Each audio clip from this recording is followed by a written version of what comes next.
जब मैंने चिकित्सा शुरू ही की, मैं आपको बता देता हूं थोड़ा सा, जब मैंने चिकित्सा शुरू करी तो मैंने पहला ही पेशेंट वो लिया जो फेलियर था। मैं कोई इस मेडिकल कॉलेज में उसमें नहीं सीखा हूं, क्योंकि वहां सिखाते नहीं कुछ। मेरे पास पेशेंट आया डायबिटीज का, अब मैं दवा बना रहा उसके लिए। दवा बनाया तो बनी नहीं, क्योंकि शुरुआत है ना, गलतियां होती है। मैंने आपसे कहा ना कि आपने फार्मूले तो लिख लिया, फार्मूले से नहीं खेती होगी। अब वो दवा बनाई, उससे मैंने कहा तू दूध ले आना भाई, गाय का दूध चाहिए दवा बनाने के लिए। वो दूध ले आया। अब मैंने उसको जिस टेम्परेचर पे गर्म करना था मिट्टी की हांडी में नहीं हुआ उतना वो, तो वो दवा बनी नहीं। मैंने कहा तो सारी रात हो गई इसको पकते पकते, दवा बनी नहीं। तो वो सुबह आया, बोला जी दवा बन गई। मगर रखा भाई तेरा दूध, तो पता नहीं कैसा दूध लाया, तो अब क्या कहूं उसको कि मेरे से गलती हो गई, मैं नहीं बना पाया। मगर तू दूध ही पता नहीं कैसा लाया, बनी नहीं दवा, ये देख ये रखा तेरे सामने। बोला जी दूसरा ले आता हूं। तो मैंने कहा मगर नहीं, फॉर्मूला बदलते हैं, दूसरा देता हूं मैं तुझे, इसको बाद में देखूंगा जब मैं एक्सपर्ट हो जाऊंगा। तो फिर भी मेरे को ऐसे पेशेंट आते हैं। एक पेशेंट तो वो तो अलग चर्चा हो जाएगी। चिकित्सा भी करता हूं मैं होम्योपैथ आयुर्वेद में, है ना, होम्योपैथ और आयुर्वेद दोनों चिकित्सा करता हूं जी।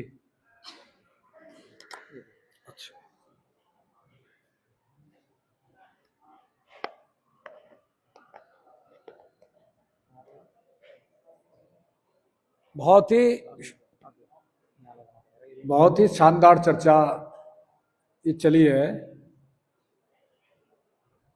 हमारे विष्णु भाई ने कृषि का विषय उठाया, उसी विषय को सचिन भाई ने आगे बढ़ाया।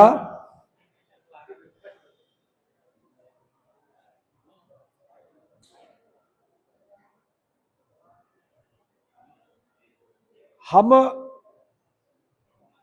जो ये इसका जिस विषय पर चर्चा हो रही है, इसको हमको मूल को समझना चाहिए। अगर मूल हमारी समझ में आ गया तो हमारी बुद्धि अपने आप काम करनी शुरू कर देगी। अगर हमारे अंदर विवेक है तो अपने आप शुरू हो जाएगा वो। लेकिन हमको बेस को समझना पड़ेगा। बेस जब तक नहीं समझेंगे, देखिए एक है विदेशी, दूसरा है देसी और तीसरा है स्वदेशी। अब खेती की बात चल रही है, कृषि की बात चल रही है, हमारा जो जीवन है, जो बेस है, उसकी बात चल रही है। क्योंकि कृषि जो है वो हमारे जीवन के बेस से जुड़ी हुई है, वो मूलभूत आवश्यकता है हमारी, उसके बिना कुछ नहीं हो सकता। अब देखिए हमारा मूल क्या है कि हम शारीरिक रूप से, मानसिक रूप से हम स्वस्थ हैं। शारीरिक रूप से भी स्वस्थ हैं, मानसिक रूप से भी स्वस्थ हैं, और हमारी जो आत्मिक चेतना है, आध्यात्मिक ऊर्जा, आध्यात्मिक शक्ति, आध्यात्मिक वो भी हमारा बराबर बना रहे। तो ये हमारा बेस है, एक स्वस्थ, एक संपन्न और एक लंबी उड़ान भरने के लिए। अब कोई किसी क्षेत्र में कोई कंपनी आ जाए या कोई पेटेंट ले ले।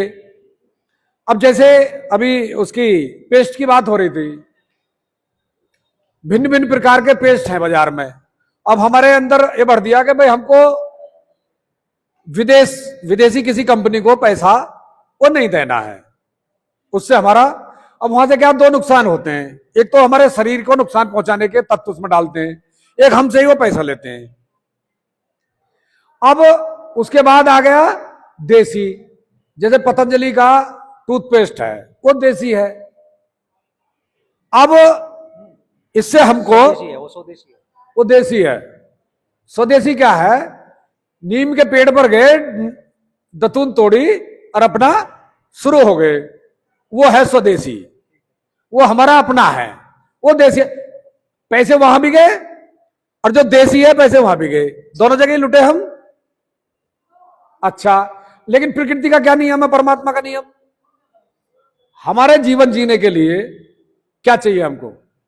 धरती, पृथ्वी, जल ये चाहिए, अग्नि ये चाहिए, वायु, सांस कैसे लेंगे, आकाश। अच्छा, इन पांचों चीजों का कोई खर्चा देना पड़ता है क्या? परमात्मा ने जब हमारे शरीर, उन्होंने व्यवस्था कर दी हमारे लिए। भाई इसको जब पैदा कर रहा हूं तो इसको जीवन कैसे चलेगा? तो जमीन चाहिए, इसको धरती चाहिए रहने के लिए। अगर धरती ना होती तो पैदा ही ना करता हो हमको। दूसरा, जल चाहिए इसको, जीवन अगर इसको जिंदा रखना है तो इसको जल देना, तो निःशुल्क दिया, धरती निःशुल्क दी, जल निःशुल्क दिया, वायु निःशुल्क दी, अग्नि निःशुल्क दी, ये सारे आकाश उसने निःशुल्क दिया। अब इस जीवन को जीने के लिए क्या चाहिए? भोजन चाहिए, क्योंकि स्थूल शरीर दिया है उसने, ये कैसे चलेगा? भोजन से चलेगा। तो भोजन के लिए एक नया पैसा भी खर्च ना हो, ये व्यवस्था उसने करी है, वो हमने बिगाड़ दी, वो बात अलग है। हम आए रासायनिक खेती पर। रासायनिक जीवन से अगर हम हमारा पूरा जीवन 100% रासायनिक हो जाए तो जीवन हमारा हो सकता है 28 साल, इससे ज्यादा रासायनिक पर हम नहीं जी सकते। दूसरा हमारा जो जीवन है, जो मनुष्य ने रासायनिक से जब हम आगे बढ़ते हैं, ऊपर चलते हैं, और हम जो हमारा स्वदेशी सिस्टम है, देसी सिस्टम, स्वदेशी नहीं देसी सिस्टम, उसके आधार पर हम अपना जीवन जी सकते हैं 100 से 120 साल, उसके आधार पर। और एक है प्राकृतिक जीवन, नेचुरल जीवन का मतलब है परमात्मा ने जैसा दिया उसको वैसा ही ग्रहण करना। फल खाना, सलाद ये सब्जी खाना, वैसी ही बिना पकाए उसको खाना, वैसा हम जीवन, इसका मतलब उसको कहते हैं फलाहारी।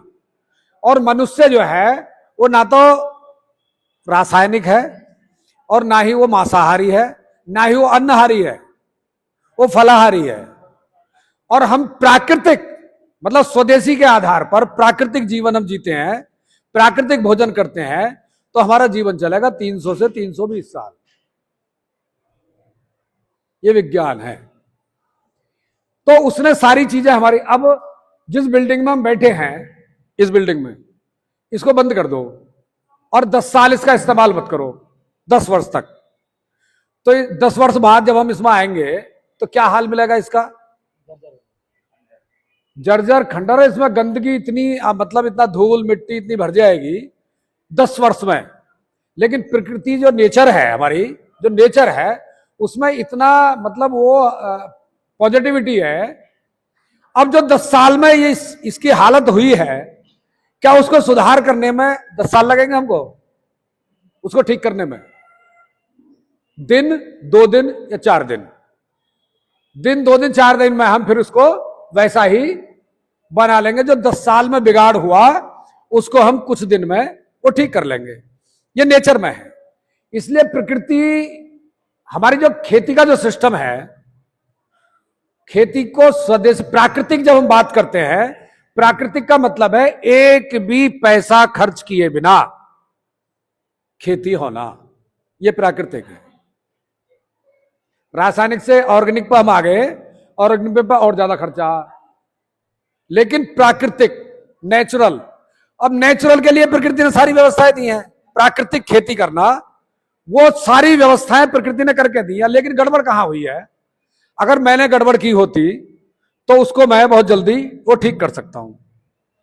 अब चूंकि गड़बड़ की है सार्वजनिक रूप से, अब मैं अपनी खेती को ठीक करने लगूं तो वो मैं प्राकृतिक उस पर आने लगूं, अपनी खेती को करूं, वो संभव नहीं है। प्रकृति वो सबको मिलकर के, चूंकि बिगाड़ सार्वजनिक हुआ है तो सार्वजनिक रूप से ही सुधार उसका किया जा सकता है। जिस दिन हम उस पॉइंट पर आ जाएंगे कि पूरा भारतवर्ष एक साथ अपनी खेती को प्रकृति पर, प्राकृतिक तरीके पर लाना चाहता है, तो उतना ही समय लगेगा जितना 10 साल में इस बिल्डिंग को बिगाड़ होने में, बिगड़े हुए को सुधार करने में लगेगा। क्योंकि उसने व्यवस्था ऐसी दी है। व्यवस्था क्या है? 1 एकड़ जमीन, 1 गाय, 1 एकड़ जमीन, 1 गाय, और 1 पेड़ उस 1 एकड़ में, 1 पेड़। अब 1 पेड़ 1 एकड़ में होगा, 1 गाय होगी, गाय के जो प्रोडक्ट हैं वो खेत में जाएंगे, पेड़ जो खड़ा है उस पर पक्षी बैठेंगे, पक्षी बैठेंगे तो खेत में जो आप फसल बोओगे उसमें जो नुकसान देने वाले कीट हैं, वो पेड़ पर जो पक्षी हैं वो उड़ करके उन कीटों को खाएंगे, कीटों खा करके पेड़ पर बैठेंगे, वही बीट करेंगे, मल त्याग करेंगे, तो वो दोनों का प्रकृति खड़ी हो जाएगी वहां उस खेत में, और अपने आप। और जो हम फसल पैदा करते हैं उसमें 3 भाग होते हैं, हर पौधे के 3 भाग होते हैं। एक तो जो उस पर जो फसल आई वो तो हमारा हो गया, और वो जो उसका जो तना वेस्ट जिसको कहते हैं वो हमारे लिए जो गाय बांधी है हमने वो उसके लिए हो गया, और उसका नीचे का जो भाग है जिसको जड़ कहते हैं वो खेत के लिए हो गया। वो जो खेत के जीवाणु हैं उनको वो जो है उनका वो भोजन हो गया। ये प्रकृति जिस वक्त खड़ी हो जाएगी, लेकिन अब इस प्रकृति को मैं अपने खेत में खड़ी करने लगूं, अब मेरा जो बड़ा पड़ोस में भाई है वो रासायनिक डाल रहा, वो मुझको ऐसा तो है नहीं। इसीलिए जो हमारी सामाजिक व्यवस्था है वो इतनी बंधी हुई है कि जब जिमाओ जब ऐसा खोल करके जब जिमाओ उसको मुट्ठी वो बना लो। तो ये जो हमारी व्यवस्था थी, और उसी रास्ते पर जनता सरकार मोर्चा उसी व्यवस्था को लाना चाहता है कि प्राकृतिक खेती पर आने के लिए या प्राकृतिक जीवन शैली पर आने के लिए, देखिए जब रावण रूपी एक विराट एक कुव्यवस्था खड़ी थी इस देश में, तो 14 साल का समय क्यों लगा? क्योंकि वो दोनों जो भाई निकले उन्होंने अपना रासायनिक जो जीवन आर्टिफिशियल है उसको छोड़ा, और जो दूसरे नंबर पर जो आता है देसी उसको भी छोड़ा। वो 14 साल काय पर रहे? प्राकृतिक जीवन शैली पर, प्राकृतिक जीवन शैली पर फलाहारी और रहे 14 साल, और वो सारी उन्होंने वो ऊर्जा जो चाहिए थी वो सारा जो है उस प्रकृति से लेकर के, और रावण जैसी कुव्यवस्था को वो ध्वस्त कर दिया। ये हमारे सामने एक प्रत्यक्ष प्रमाण है। तो हमको ये जब तक हम पूरे देश को या देशवासियों को इस मिशन से जो हम प्राकृतिक जीवन शैली की बात करते हैं, प्राकृतिक खेती की बात करते हैं, वो तब तक हम जो यहां आए हैं हमने देखा महत्व दिया होगा ना। जब तक हम किसी चीज को प्राथमिकता नहीं देते हैं, प्राथमिकता हमने दी तब हम यहां हैं कि जनता सरकार मोर्चा वो काम कर रहा है जो हमारे डीएनए में पहले से पड़ा है। उस डीएनए को, डीएनए क्या है? डीएनए एक ऐसी चीज है, आप देखना, जो मैं कह रहा हूं उसको प्रत्यक्ष देखना। कहीं आप किसी फंक्शन में गए निमंत्रण पर, निमंत्रण जब आप जाएंगे तो वहां जो भोजन की व्यवस्था आपके लिए की गई है वो 2 तरह की है।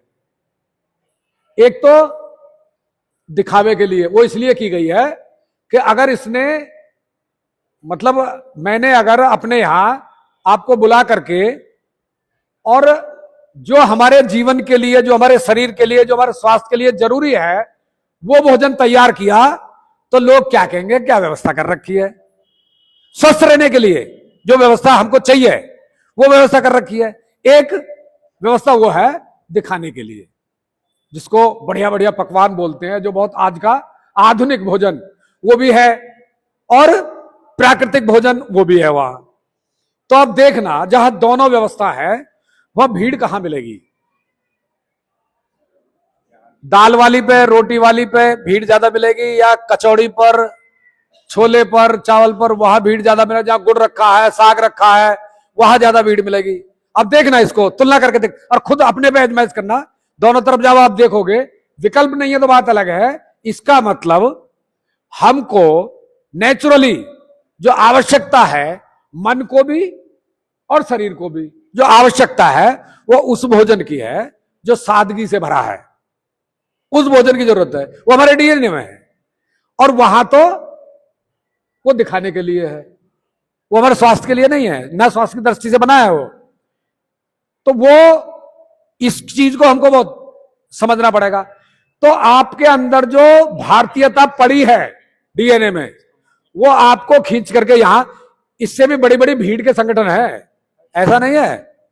बड़े चल रहे होंगे, अब भी चल रहे होंगे, सोशल मीडिया पे बड़े बड़े अच्छे विचार वो पड़े हैं, यूट्यूब पर पड़े हैं, लेकिन उसको छोड़ करके हम यहां आए हैं, वो इसलिए आए हैं कि आज के इस वातावरण में, घंघोर अंधेरे में, कुव्यवस्था में हमारे डीएनए को वो बातें, वो विचार वो मिल रहे हैं जो जिनकी जरूरत है, जो डीएनए में पड़े ही हैं, वो जनता सरकार मोर्चा से मिल रहे हैं। इसलिए वो हमारे पहले से डीएनए में है, वो डीएनए हमको खींच करके यहां लेकर के आया है। तो अभी जो फिलहाल हमको जो हमारे सामने व्यवस्था खड़ी है, पेड़ को काटने के लिए, लकड़ी को काटने के लिए, काटने का काम कौन करती है? कुल्हाड़ी। लेकिन वो कब करती है? लकड़ी को कब काटती है? जब उस कुल्हाड़ी में लकड़ी ही लगी हुई हो, तभी वो काटती है। इसलिए जो वो षड्यंत्रकारी बैठे हैं, उन्होंने अपने षड्यंत्रों को लागू करने के लिए हमको ही उसमें हमारा ही नाश करने के लिए, हमको ही बीमार करने के लिए, हमको ही बर्बाद करने के लिए हमारे ही भाइयों को उसमें लगा रखा। कीटनाशक कौन बेच रहा? मेरा भाई। कौन बेच रहा? वैक्सीन बच्चों के कौन लगवा रही है? मेरी बहन, मेरी चाची ताई, कोई आशा वर्कर है, आंगनवाड़ी है, ये जो भी है वो सब मेरी तो है। और सारा जो विदेशी कंपनियों का जो सामान जो बेच रहा है वो मेरा ही भाई है। रासायनिक कंपनियों का खाद वगैरह जो बेच रहा है वो मेरा ही भाई है। मतलब सारे हमारे ही वो उसमें डाल दिए हैं। तो ये जब तक बेस हमारी समझ में नहीं आएगा, इसलिए प्राकृतिक खेती वो होती है जिसमें कुछ भी एक पैसा का भी खर्च ना हो और कुछ भी करना ना पड़े। ये प्राकृतिक खेती वो है, लेकिन वो तभी होगी, तभी हम जो हमारे पूर्वज जीते थे 250-250, 300-300, 400-400 वर्ष वो जो जीते थे, वो व्यवस्था हमको वो लानी है। तो वो सार्वजनिक प्रयास से आएगी, सार्वजनिक रूप से ही आएगी। अकेला अकेला कुछ नहीं कर सकता। अकेले अकेले का हमारा जिस तरह शोषण दोहन हो रहा है, हम विपरीत दिशा में हम जा रहे हैं, वो इसी तरह पिटते रहेंगे, कुचले जाते रहेंगे, हमारा शोषण और वो होता रहेगा। इसलिए हमको एक बार सारी चीजों को देखिए, अभी सचिन जी बता रहे थे कि परिवार में 4 और 5 भाई हैं, तो उनको अलग अलग जिम्मेदारियां दी जाती हैं, अलग अलग काम दिए जाते हैं। किसी को खेती का, किसी को बाहर आने जाने का, किसी को पशुओं का, किसी को हल चलाने का, तो ये काम दिए जाते हैं। लेकिन उसमें किसी को भी ये जिम्मेदारी नहीं होती, किसी की भी ये जिम्मेदारी नहीं दी जाती, अगर बाई चांस दुर्घटनावश हमारे घर में आग लग जाए तो उसको बुझाने की तो किसी की जिम्मेदारी नहीं है, वो पहले से तय तो है नहीं। लेकिन क्या कभी कोई सर रुकेगा? जब घर में आग लग जाए तो जिसकी पशुओं की जिम्मेदारी है वो भी उठ करके सबसे पहले आग बुझाने के लिए लगेगा। जिसकी बाहर आने जाने की जिम्मेदारी है, कोई बहाना नहीं बनाएगा कि भैया अब आग बुझाने की मेरी जिम्मेदारी नहीं है, सब लगेंगे। इसलिए ये जो परिस्थिति है ये वो है जब हमारे पूरे देश में, हमारे घरों में आग लगी हुई है, बर्बादी कर हमारा सब कुछ ध्वस्त किया जा रहा है। तो अब अपने अपने सब कामों को छोड़ करके एक बार सबको वहीं छोड़ करके इस आग से अपने घर को बचाने के लिए, स्वयं को बचाने के लिए, परिवार को बचाने के लिए एक बार हमको मिल करके सामूहिक प्रयास करके पहले उस कुव्यवस्था को हटाना पड़ेगा। और उसके लिए अपनी जो व्यवस्था है जो हमारे डीएनए में पहले से ही है, उसको स्थापित करने के लिए सामूहिक प्रयास करना पड़ेगा। इतना मुझे ये कहना था। धन्यवाद। बहुत सचिन जी ने मुझे अपने समय में से समय दिया, उसके लिए भी उनका धन्यवाद। बहुत अच्छा मार्गदर्शन किया। जैसे अभी हमारी चर्चा चल रही थी ना, इसमें चर्चा जारी रखे ना, सही चल रही है ना चर्चा। तो हमने क्या कर रखा है कि चाहे जाने में चाहे अनजाने में, और ज्यादातर तो अनजाने में ही, हमको मालूम नहीं है। बहुत महत्वपूर्ण रह गया। देखिए, ऐसा कोई व्यक्ति है जिसे मतलब जो ये ना चाहता हो कि मैं स्वस्थ ना रहूं, सब चाहते हैं मैं स्वस्थ रहूं। अब स्वस्थ रहने के कई तरह के, तो वो वहां जाते हैं, जिम में जाते हैं, नहीं वहां अपना मासिक खर्चा देते हैं। कुछ तरह तरह के प्रोडक्ट कंपनियों ने निकाले हैं हमको लूटने के लिए, और प्रोडक्ट उल्टा प्रभाव वो डालते हैं। एक और भी तरीका है स्वस्थ रहने का, उसमें ना तो कहीं कंपनी बाधक है, ना कोई देश बाधक है, और ना हमारा कोई ना जेब बाधक है, जेब की बाधक नहीं है उसमें, तो ये कुछ भी बाधक नहीं है। उसमें क्या है, उसमें हमारी इच्छा शक्ति की जरूरत आवश्यकता है। आप स्वस्थ रह सकते हैं बिना खर्चे के, बिना लुटे, बिना पिटे और नेचुरल, वो स्वस्थ रह सकते हैं। उसमें बहुत, वो आप कहें तो मैं आपको दिखा सकता हूं। ये मतलब वो कहते हैं ना ज्ञान, एक तो होगी नॉलेज। दारा सिंह ने 350 कुश्ती लड़ी, एक भी पिटा नहीं, ये जानकारी हमको हो गई। अब हम इसे किसी को बताने लगे, वो देगा कुछ हमें उसके बदले, ये जानकारी हो गई। एक होता है ज्ञान, ज्ञान में नॉलेज में ज्ञान में बड़ा अंतर है। ज्ञान होता है हमने बचपन में साइकिल चलाना सीख लिया, अब वो ज्ञान है, वो कभी भी चला सकते हैं हम, और उससे हमको जीवन भर उसे बेनिफिट मिलेगा हमको। ना कहीं पेट्रोल खर्च करना है, ना कुछ करना है, वो सीख गए हम। तो सीख लेना वो ज्ञान होता है। अब एक आदमी कोई भोजन पे भाषण दे रहा है, बहुत अच्छा भाषण दे रहा है, मुंह में पानी भी आवा दिया उसने, ये इतना प्रेजेंटेशन इतना बढ़िया था उसका, भोजन पे भाषण दे, लेकिन अभी तक हमको ये नहीं पता कि हमें भोजन कौन बना खिला रहा। जो बना के खिला रहा उसके लिए हमने एक बार भी ताली नहीं बजाई।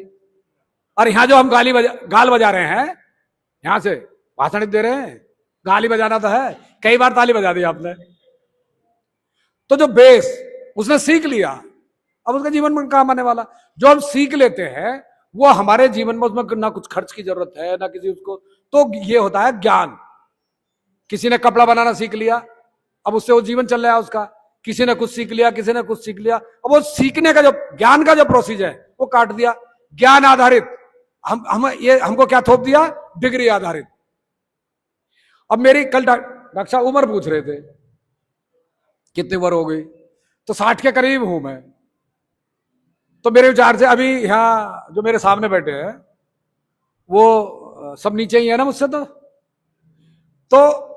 मतलब ये मैं केवल सिखाने की, मतलब मैं मेरा कोई दिखावा या प्रदर्शन का उद्देश्य नहीं है, लेकिन कुछ चीजें ऐसी हैं, कई तरह के लोग हैं तो वो देखकर ही जो है वो सीखते। जैसे अभी सचिन जी कह रहे हैं, बच्चा मैं सुबह शाम चप्पल नहीं पहनता, जो तो नंगे पैर रहता हूं, तो उसने भी वो सीख लिया।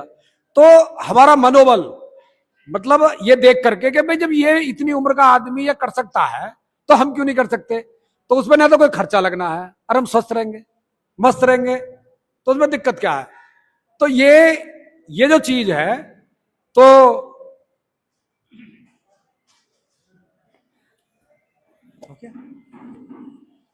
मैं उसको जैसे वो भी सीखा ही, मतलब ज्ञान जो है वो भी समाज से उससे लिया जाता है। तो मैं आपको प्रदर्शन के लिए नहीं, आपको मोटिवेट करने के लिए वो मैं थोड़ा शारीरिक वो मैं दिखाता हूं कि इस उम्र का व्यक्ति भी इस तरह का शारीरिक वो जो है वो कर सकता है। तो मैं वो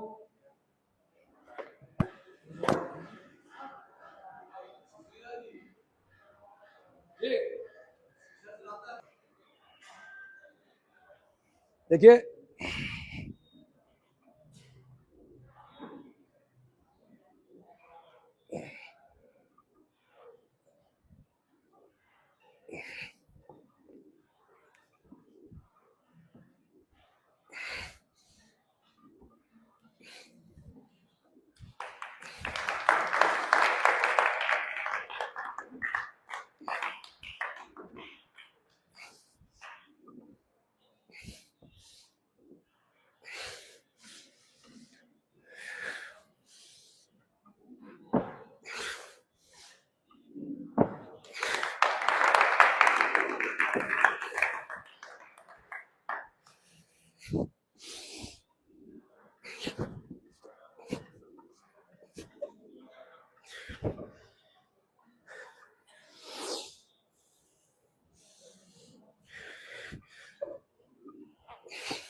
अब इसमें मुझे बताओ, कंपनी लूट सकती है क्या?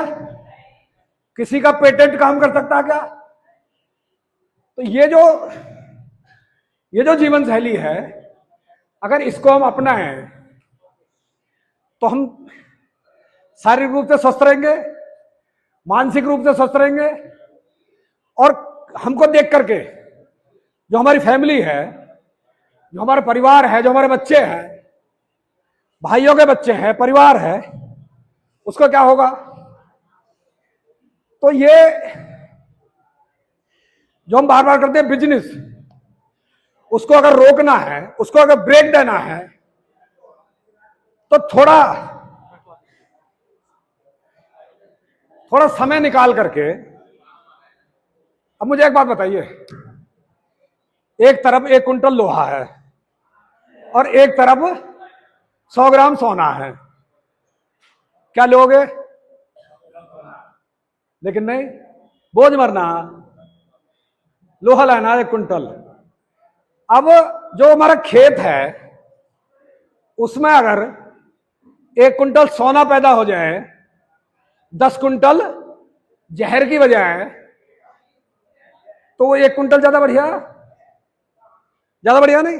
उससे क्या होगा, हमारा जो वेस्ट है, खर्चा रासायनिक खाद पर, उस 10 कुंटल को पैदा करने के लिए या 10 मन को पैदा करने के लिए जो हमने कंपनियों को दिया, वो बचेगा। दूसरा, अब उसको खाने से जो मेडिकल लाइन को देना है वो भी बचेगा। अब दोनों बच गए, वो भी बच गया, वो भी बच गया। क्या घाटे का सौदा है? तो मतलब यहां से जब पता नहीं क्या, अरे अपने अंदर का जो विवेक शक्ति है उसको, बुद्धिमान बहुत हो सकते हैं, बुद्धिमान पैसे से खरीदे जाते हैं। बुद्धिमान लोग, डिग्रीधारी लोग, वो पैसे से खरीदे जा सकते हैं, कहीं मिल जाएंगे आपको। लेकिन बल जो होते हैं, बुद्धि बल, शारीरिक बल, मानसिक बल, वो बुद्धि बल हो गया, वो मानसिक बल, और धन बल, आंख बल, ये चारों, ये जितने भी बल हैं, अगर विवेक नहीं है आपके पास तो ये किसी काम के नहीं है। विवेक तय करता है कि सही क्या है और गलत क्या है। बुद्धि क्या काम करती है? जो मानसिक बल है वो क्या काम करता है? हमने निर्णय लिया बैंक लूटना है, तो उसमें वो मदद करेगा। बुद्धि जो है हमारी, वो मदद करेगी, कैसे लूटना, किधर से घुसना, किधर से एंट्री करना। लेकिन बैंक लूटना सही है या गलत है, ये बुद्धि तय नहीं करेगी। ना हमारी शारीरिक बल काम करेगा, वो विवेक तय करेगा। हमारा जो विवेक शक्ति है वो तय करेगी कौन सा काम गलत है, कौन सा सही है, क्या हमको करना चाहिए, क्या हमको नहीं करना चाहिए। और विवेक जो जागृत होता है वो इस तरह बैठने से होता है, जो हमारी सामाजिक व्यवस्था है। और मोबाइल से क्या होता है, जो वो हम बनाना चाहते हैं वहां से वो बनेगा। अब हम जो कितनी चीजें हमारी ऐसी खुली होंगी यहां, एक दूसरे से लेकर के, ऐसा नहीं है हमसे आप सीख रहे हैं, आपसे भी हम सीख रहे हैं। अभी मास्टर जी आ गए, अब इन्होंने देखा महत्प्रभु जो चित्र बनाया इन्होंने, एक अभी बना दिया सुबह। मतलब ये सीखने का मतलब मोटिवेट करता है। भाई जब ये बना सकते हैं तो किसी और के कार्यकर्ता के अंदर भी ये हो सकता है, मैं भी बना सकता हूं। अच्छा, ये प्रोफेशनल भी हो सकता है, मुझे अच्छा लगा। तो एक एक पेंटिंग जो है कितने कितने रुपए की और जो है वो बिकती है। तो ये हमको थोड़ा, अब देखिए मैं खेती की जब बात करता हूं, क्योंकि मैं खेती करता हूं, अब हमारे पास एक गाय है, 2 गाय है, तो हम चारा काटते हैं खेत से। तो चारा काटने के लिए हम घर से क्या लेके जाते हैं? दराती काटेंगे। जब दराती लेके गए तो दराती के साथ हम फावड़ा भी लेकर, कसला जिसको कहते हैं, फावड़ा कहते हैं हमारे यहां, कसला ज्यादा जगह बोलते हैं, वो भी लेके गए। अब हमने गाय के लिए चारा काटा, चारा काट करके उसकी गठरी बनाई, गठरी बना करके खेत से निकाल करके बाहर रख दिया मैट पर, ठीक है।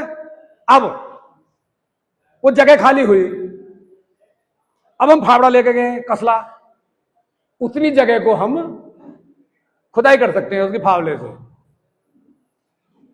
खुदाई हो गई, चारा उठाया, अपना लिए मशीन पर काटा, गाय को वो डाल दिया। लेकिन नहीं, जब तक वो पूरा खेत खाली नहीं हो जाएगा तब तक जुताई नहीं होगी। अब जब पूरा खेत खाली हो गया, अब हम उसे कसले से खोद नहीं सकते।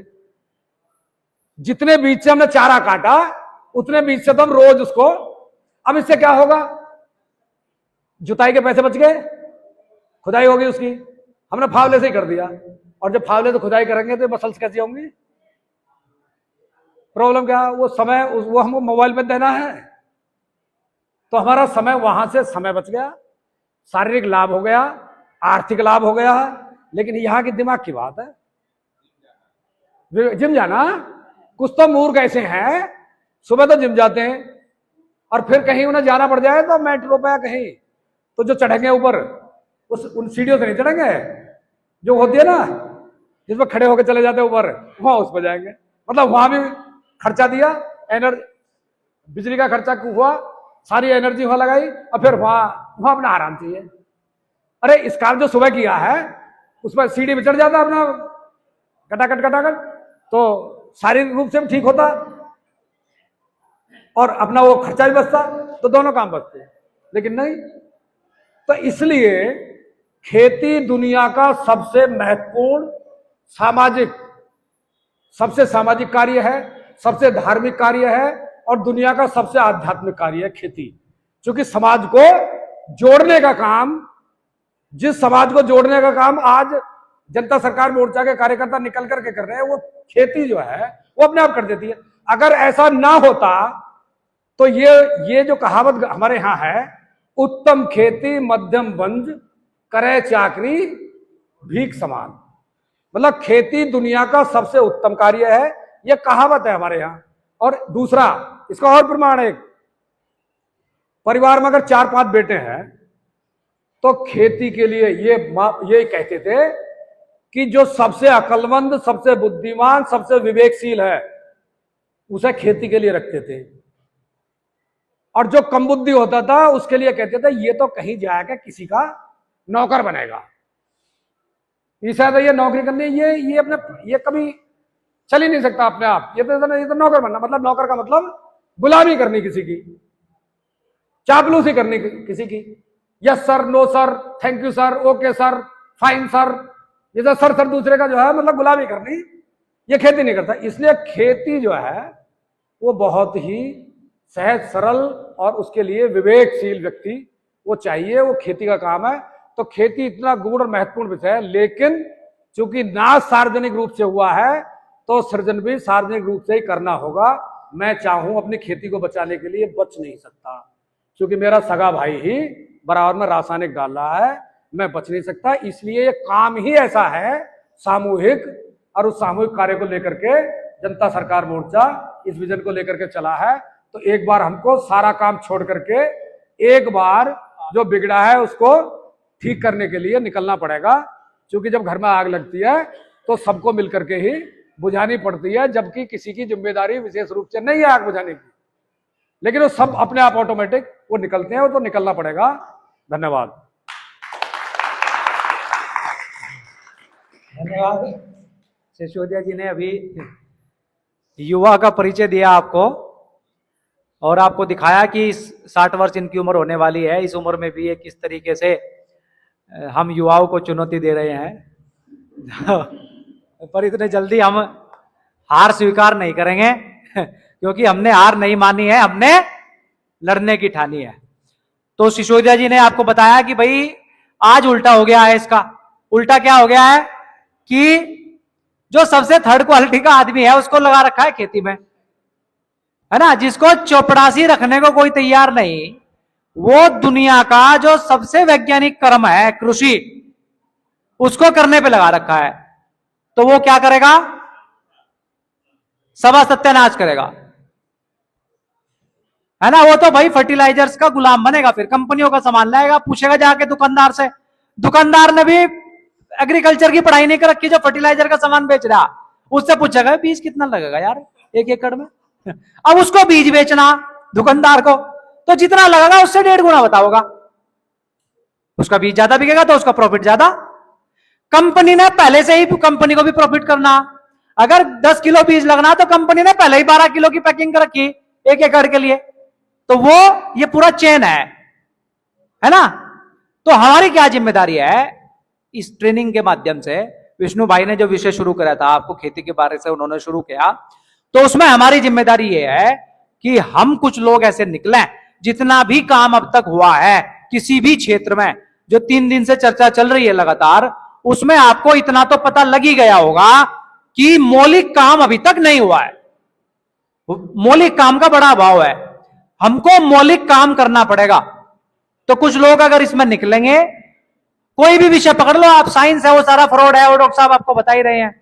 उन्होंने कंट्रोल्ड रिसर्च आपको करके दी है जिससे उनका फायदा है, उसी की टेक्नोलॉजी बनाई है ना। अभी खबर छप रही है अखबार में कि ऐसा स्टेथोस्कोप का इजाद कर लिया गया है जो एआई से चलता है, और वो आपकी जैसे ही हार्ट बीट को नापेगा तुरंत बता देगा आपको ब्लॉकेज है कि हार्ट अटैक आने वाला है। उससे आपको क्या फायदा भाई, है कुछ फायदा? किसको है फायदा? कंपनी को लाभ है उससे। फायदा आपको तब है कि जब स्टेथोस्कोप को छाती पे रखते तो आपका कोलेस्ट्रॉल खत्म हो जाता, तब तो था कि कुछ हाँ भाई मनुष्य के लिए नहीं, सारी की सारी रिसर्च जो होगी वो कंपनी के लिए होगी, बड़ी भारी भरकम उसको एडवर्टीजमेंट कर दी जाएगी, और कम पढ़े लिखे लोग, या जिसको आप पढ़े लिखा कहते हैं अपने आप को, जो वो तथाकथित पढ़े लिखे लोग कहेंगे कि क्या बात है, विज्ञान ने बहुत तरक्की कर ली। विज्ञान ने नहीं करी, टेक्नोलॉजी है ये, विज्ञान अलग है ना। तो हमको ये जिम्मेदारी स्वयं लेनी पड़ेगी कि जो मौलिक काम करना है, मौलिक चिंतन करना है, जिनको खेती में इंटरेस्ट होगा वो आएंगे, तो मिलकर हम खेती पर काम करेंगे, मौलिक काम करेंगे, नई परिभाषाएं बनाएंगे, नई रिसर्च करेंगे। क्यों है जी? अभी तक जितनी रिसर्च हुई है, मेरा तजुर्बा ये कहता है, मैंने अभी तक जितना काम किया है खेती के विषय में या चिकित्सा के विषय में, तो मेरे खुद के अपने विश्वास सारे धूमिल हो गए हैं। अभी मैं आपको बता रहा हूं, पिछले कुछ सालों से मैंने जो काम किया था, दूसरों को सुन करके, पढ़ करके, किसी से यहां ट्रेनिंग ले करके, अब मेरी ये समझ में आया है कि उन्होंने भी कहीं से वो ऐसे ही ले लिया था, उन्होंने भी उस पर उनकी रिसर्च नहीं थी, वो सारा का सारा सत्य नहीं है। तो इस पर हमको लगना पड़ेगा, वो बात पूरी नहीं है, अधूरी बात है वो। तो बात को पूरा करने के लिए दूसरा क्यों करेगा?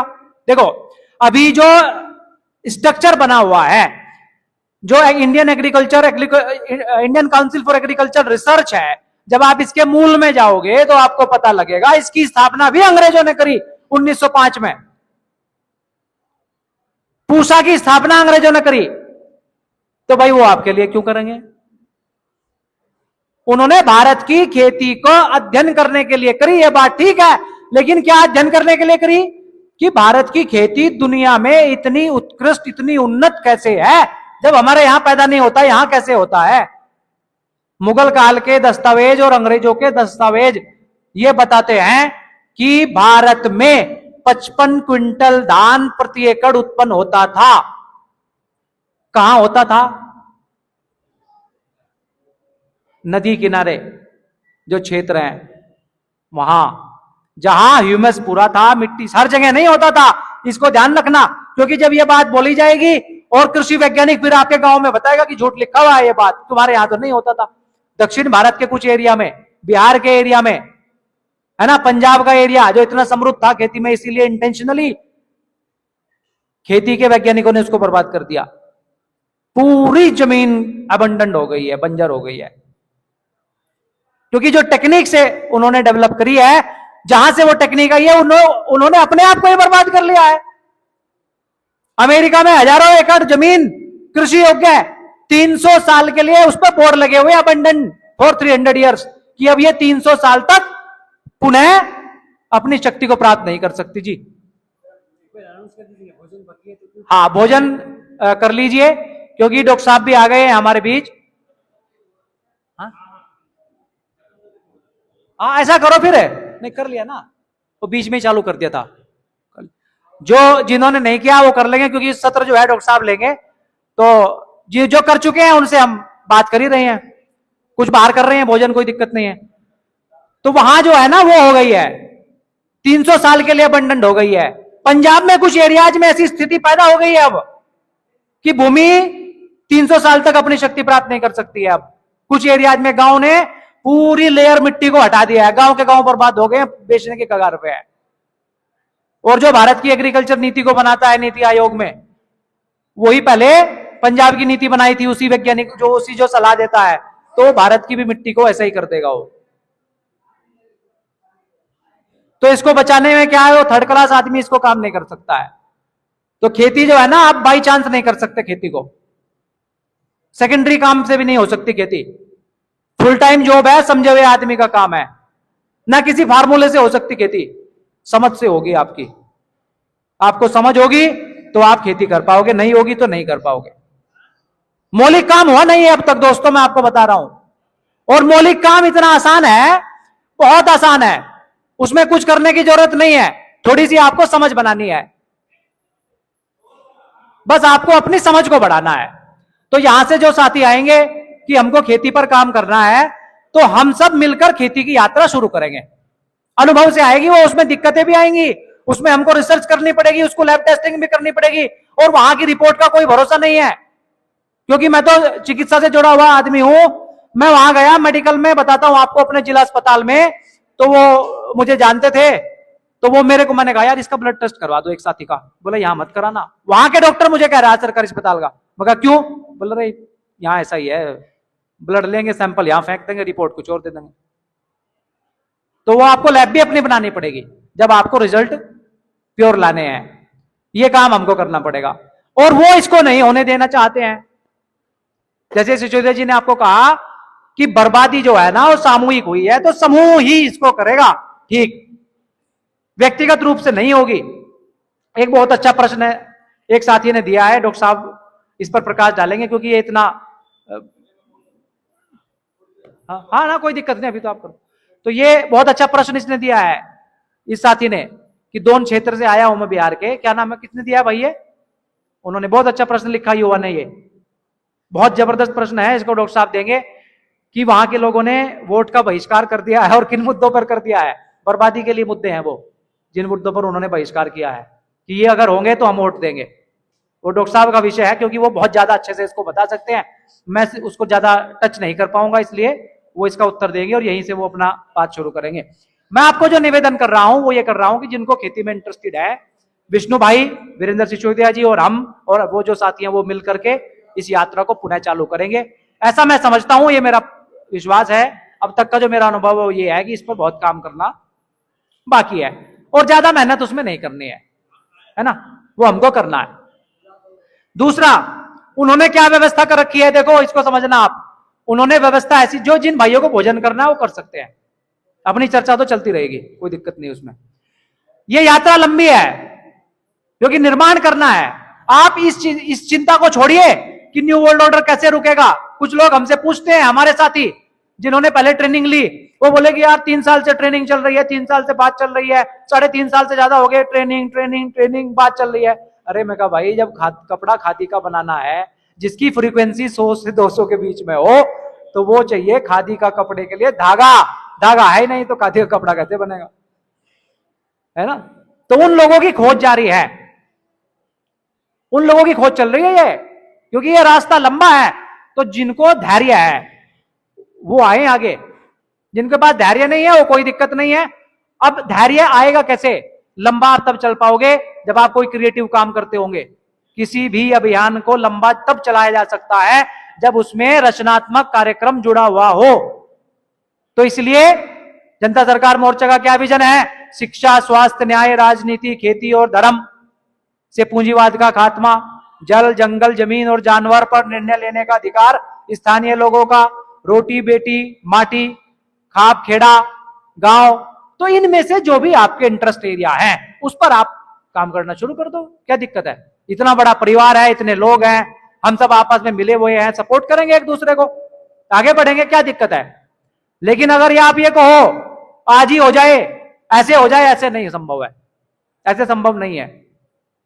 फिर वो आपका विजन है, आप अपना पेस बनाइए और चलिए, आपको हमारी जहां जरूरत पड़ेगी हम उसमें साथ देंगे, जितना दे पाएंगे, है ना।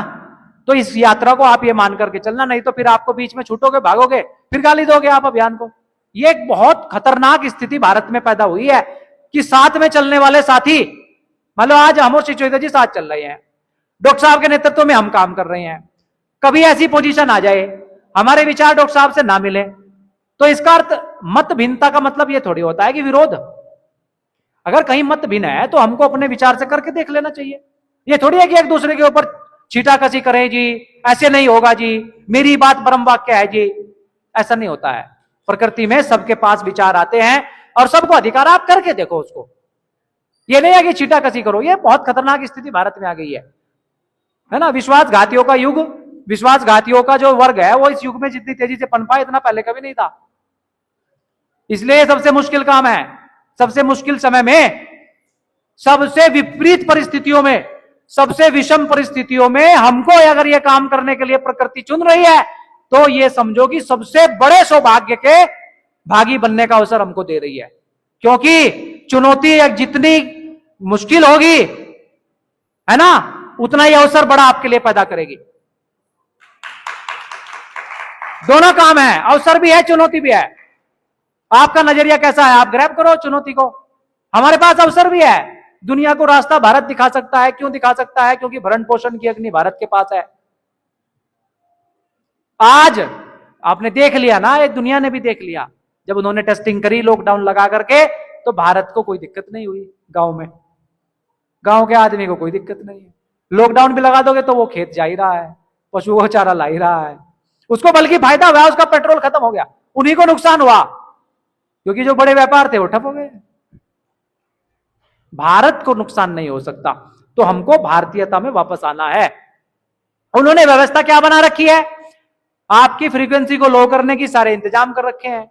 आप उस इंतजाम को तब तोड़ पाओगे जब आपको पता लग जाए। मान लो अब आपको पता लग गया, तब तक आप गुनहगार नहीं थे जब तक आपको मालूम नहीं था।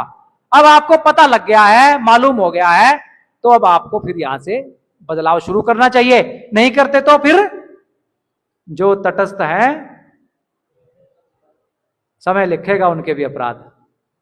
नहीं पाप का भागी, ये जो रामधारी सिंह दिनकर की जो कविता है इसको आप सुनना, है ना। नहीं पाप का भागी केवल व्याध, जो तटस्थ हैं समय लिखेगा उनके भी अपराध। जो जानबूझकर सोए हुए रहेंगे उनको तो फिर भाई भगवान के महाकाल के खप्पर से कैसे बचेगा। जय महाकाली कलकत्ते वाली तेरा वचन न जाए खाली, उससे नहीं बच सकता वो। इसमें बस करना क्या है, थोड़ा सा काम करना है कि थोड़ा अपने आप को ढीला छोड़ना है, कंजस्टेड नहीं बनना है, संकीर्ण नहीं बनना है, खोल देना है सबके लिए। आप जैसे ही खोलोगे, सुदामा को भगवान ने पूछा, सुदामा मांगने के लिए गया, उसकी पत्नी ने कहा भूखे मर गए, यहां वहां पहुंच जा, तेरा दोस्त जो है वो द्वारका का राजा है, तो कुछ ले आ उससे। वो गया, अब वो गया मांगने के लिए, उधर भगवान करे बता तो क्या ले आ मेरे लिए। वो बोला भाई यहां भी नहीं मिलता भाई वो बोला कुछ नहीं, शर्मा रहा है बेचारा। वो जबरदस्ती फिर बोल रहे नहीं कुछ तो है, पोटली में से निकालते हैं, तो जितना मुट्ठी खाते हैं उतना ही दे देते हैं। प्रकृति में कभी बिना लिए नहीं मिलता, सिद्धांत है, इसको नोट कर लेना आप। गिव एंड टेक, बराबर लेगा तो देगा, नहीं मिलेगा आपको। आप अगर करना भी चाहें, इसलिए उसको क्या बोला गया, हराम का नहीं खाता भारत का आदमी। आज हमको हराम के खाने की पड़ गई है, इसलिए पतन भी हो रहा है, प्रकृति से भी दूर हो रहे हैं, भगवान की शक्ति भी नहीं मिल रही है ना। उन्होंने इंतजाम कर रखा है क्या, देखो मैं आपको बताता हूं एक आंकड़ा। 2011 में यूट्यूब की पर आवर जो व्यूवरशिप थी वो 100 मिलियन आवर्स पर डे थी 2011 में। फिर उन्होंने पूरा करिकुलम बनाया, पूरा मैनेजमेंट टीम बैठी कि हमको इसको बढ़ाना है। कितना बढ़ाना है, 1 बिलियन आवर्स पर डे करना है। क्या करना पड़ेगा, like comment share retention time बढ़ाना पड़ेगा।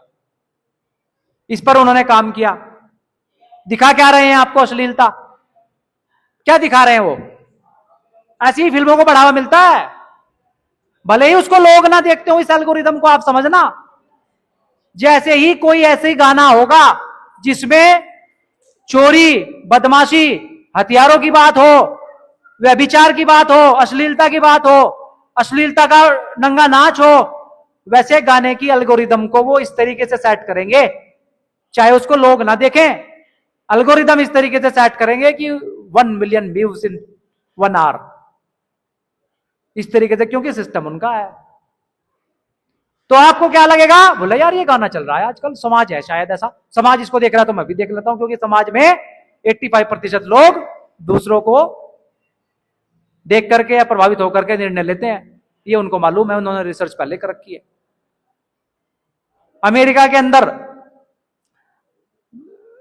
2014 के बाद से ही, हाँ 2014 से ही लगभग 13,000 अश्लील फिल्में बनती हैं एक साल में, और उनका जो टर्नओवर है वो 15 बिलियन US$ का है एक साल का।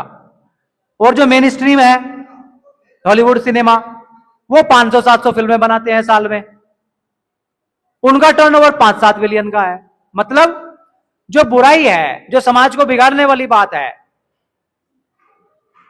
तो नीति किसकी बनेगी? जो धन होगा वो धुन बजवाएगा। भाई चुनाव लड़ने के लिए खर्चा चाहिए, पॉलिटिकल पार्टी को चुनाव प्रचार करने के लिए उसको खर्च चाहिए, है ना। हजारों करोड़ के चुनाव हैं, अब हजारों करोड़ कौन देगा? सबसे ज्यादा नंबर की बोली कौन लगा सकता है इन दोनों में से? बताओ आप। जिसके पास धन है तो वैसी ही नीति बनवा लेगा, तो पोर्न इंडस्ट्री को फ्री करा लेगा, है ना। पोर्न में काम करने वालों को भी स्टार के तरीके से पेश कर रहे हैं। कमाल है यार। जब उनको स्टार बना करके चार्टर्ड प्लेन में इतनी पैसा उनको मिलेगा और वो समाज में प्रतिष्ठित हो जाएंगे, तो समाज में जो युवा वर्ग है उस पर क्या प्रभाव पड़ेगा? बोला ये काम ज्यादा बढ़िया यार, इसमें कुछ मजा भी आ रहा है मेरे को, क्योंकि गिरने में ज्यादा आसान है ना, चढ़ने में तो ऊर्जा लगती है। पतन पतन आसान है। तो वो तो इस दिशा की ओर ले जा रहे हैं, ऐसी व्यवस्था उन्होंने बना रखी है। हमको बैठ करके जिनकी समझ में आ रहा है उनको तो चिंतन मनन करना पड़ेगा, है कि नहीं है। आपसी लोभ मोह त्यागना पड़ेगा, क्योंकि लड़ाई हमारे पास ना संसाधन, उनके पास तो संसाधनों का जखीरा है, हमारे पास संसाधन भी नहीं है। ऐसे लोगों के पास है क्या? न कम्युनिकेशन का सिस्टम है। अग्नि परीक्षा से सीधा कोई गुजरना पड़ता है, हमको भी गुजरना पड़ेगा। अग्नि परीक्षा भी आपको ही देनी है। लेकिन हमारे पास क्या है? मां। मां मतलब प्रकृति, मां मतलब भगवान, प्रकृति भगवान है ना। तो राम ने अपने जीवन से बताया है, ऐसे लोगों के लिए ही उसने उदाहरण प्रस्तुत किया है कि जब आप निकलोगे समाज के काम के लिए, तो अपने जीवन से उन्होंने जी करके दिखाया है कि वो निकले पैदल, जबकि सारे संसाधन थे उनके पास, सेना थी, कुछ नहीं, पैदल निकले, लंका तक पुल बनाते हुए, संघर्ष करते हुए, 14 साल लोगों से बात करते हुए, उनकी समस्याओं को निदान करते हुए, जिसकी लड़ाई थी उसको उसकी लड़ाई के लिए तैयार करते हुए लंका गए। लंका रावण बहुत बड़े संसाधनों से लैस है, हाईटेक लंका, हाईटेक है, वहां भी वो बोले। तो आपको संसाधनों के अभाव में चिंता की कोई बात नहीं है, आपको तो सिर्फ काम करना है। परिणाम कर्मण्येवाधिकारस्ते मा फलेषु कदाचन। परिणाम की चिंता मत करो, परिणाम उसके हाथ में है, परिणाम उसने अपने हाथ में रख रखा है। आज नहीं तो कल वो आपको परिणाम देगा ही, ठीक है ना। तो यहां से आप संकल्पित होकर के जाएं, हम स्वस्थ होंगे, अपने जीवन में बदलाव करेंगे। संकल्प ले लें आप मन ही मन, और इस संकल्प का कोई विकल्प नहीं होता, संकल्प ही पूरे होते हैं, ये ध्यान रखना आप। क्यों? ये आध्यात्मिक बात है, चलो मैं आपको बता देता हूं। संकल्प इसलिए पूरा होता है दोस्तों, क्योंकि जब बलि का तप बहुत बढ़ गया, बलि दान प्रिय राजा था, नीति को मानने वाला था, तो देवताओं को खतरा हुआ। दिति और अदिति जो है ना, देवताओं की माता, एक असुरों की माता, वो असुर जाति में जन्म लिया, लेकिन काम देवताओं वाला किया, तो उसको खतरा हुआ कि ये तो इंद्र पद पा जाएगा, इसका तो पुण्य बहुत बढ़ गया है। और भगवान विष्णु से प्रार्थना करी कि इसके पुण्य के, इसके सामने कोई देवता टिक नहीं सकता, इतना पराक्रमी है। तो फिर वो बोली जी आप करो कुछ व्यवस्था। तो कृष्ण और विष्णु ने कहा, भगवान विष्णु ने, कि बलि का पुण्य इतना ज्यादा है कि युद्ध में तो मैं भी परास्त नहीं कर सकता, है ना, क्योंकि पुण्य जो है ना बहुत, उसका तेज बहुत ज्यादा होता है।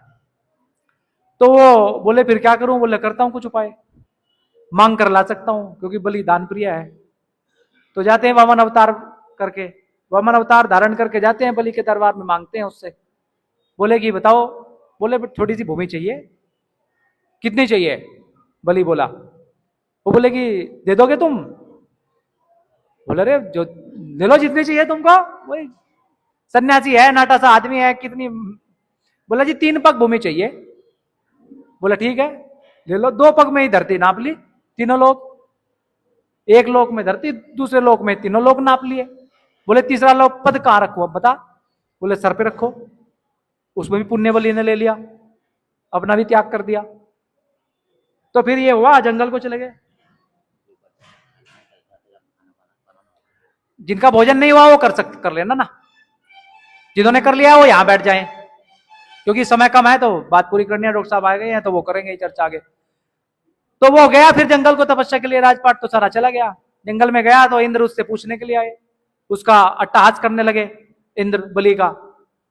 वो गया में जो स्थान है, बोले कि देखा चतुराई से ले लिया मैंने।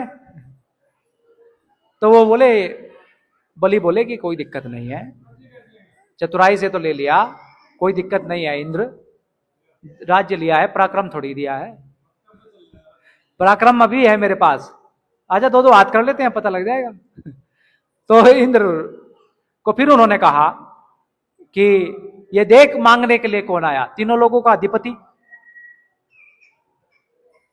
जिससे सब मांगते हैं वो मेरे पास आया मांगने के लिए। कितना बड़ा सौभाग्य। दूसरा सौभाग्य, मांगा क्या? तीनों लोग, जिससे बढ़कर देने के लिए संसार में कुछ है नहीं, इससे बढ़कर कुछ दिया नहीं जा सकता, उसका भी सौभाग्य। और मिला क्या? बलि को क्या मिला? बलि को भगवान ने वचन दिया। क्या वचन दिया? कि तेरी 7 पीढ़ी आने वाली है और पिछली 7 पीढ़ी की डायरेक्ट एंट्री है वैकुंठ में। 14 पीढ़ियों को एकदम से चुड़ गया। दूसरा वचन क्या दिया? बोला जब भी कोई संकल्प पूर्वक तेरा नाम लेकर के मुझको पुकारेगा तो मुझे बंधना पड़ेगा, आना पड़ेगा, उसकी बात को सुनने के लिए बाध्य होना पड़ेगा। तो इसलिए संकल्प कभी अधूरे नहीं रहते, वचनबद्ध है वहां परमात्मा। आप अगर सत्य के लिए, न्याय के लिए, नीति के लिए आप संकल्पित होते हैं तो फिर वो व्यवस्था परमात्मा की हो जाती है। बस उसमें ध्यान यही होना चाहिए कि वो काम प्रकृति का हो। तो आप संकल्प लेकर के अपने जीवन में बदलाव अगर करना शुरू करेंगे तो आपको बदलाव में भगवान मदद करेगा, और आप देखेंगे कि परिस्थितियां अनायास ही आपके लिए बदलती चली जाएंगी, सहयोग आपको मिलता चला जाएगा, आपके ऊपर अनुदान वरदान बरसते हुए चले जाएंगे। इन्हीं बातों के साथ मैं अपनी बात समाप्त करता हूं। ठीक है, अब आपका कोई प्रश्न हो